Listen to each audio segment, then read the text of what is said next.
So don't be political if you don't want to be, but be involved in the community. This is where we've gone wrong. We've withdrawn from the community. This division between the secular and the sacred is not of God. I'm trying to think of the Dutch theologian who was also the Prime Minister of Holland, but way back at the early 20th century.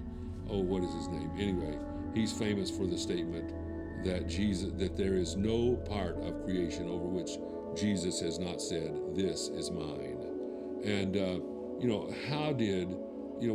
I think even Christians who think that we need to just focus on the family and focus on the faith and ignore the government, even they look back with nostalgia to a time when Parliament opened with a Christian prayer, when the founders of Canada found a Bible verse, his dominion shall be from sea to sea to sea, that kind of thing.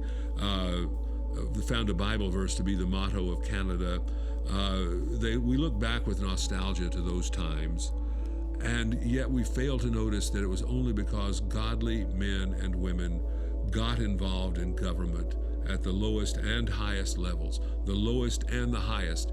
I go back to Jeremiah 29. What did God say to the Israelites? Seek the well-being of the city.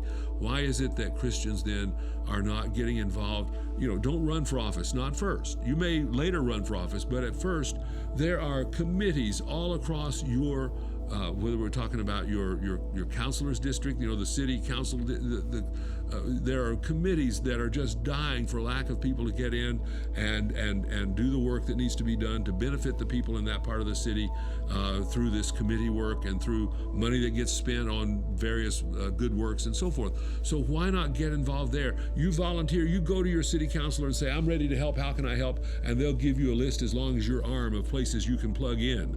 So get involved. Seek the well-being of the city. We're not talking about politics now. You're not running for office, and to the degree that that maybe you've been appointed by a counselor, but you're not even running to support him. You're not. Your good works don't necessarily reflect back on him in a direct sense at all. So don't be political if you don't want to be, but be involved in the community. This is where we've gone wrong. We've withdrawn from the community. Now, if you get involved at that low level, you're just involved in a committee, you're involved as a volunteer, you get involved, you'll learn how government works, and the people around you will learn something about your capabilities and about your aptitudes. And it may be that you are someone who ought to run for office, a city councilor, later maybe a mayor, later maybe an MLA, later maybe a prime minister or a premier, or who knows. But don't aim. One of the things where Christians, I think, have made a huge error, we get disgusted with what's going on in the world, and we say, I'm going to run for office, I'm going to be an MLA, I'm going to run for prime minister, I'm going to get in there and fix this mess.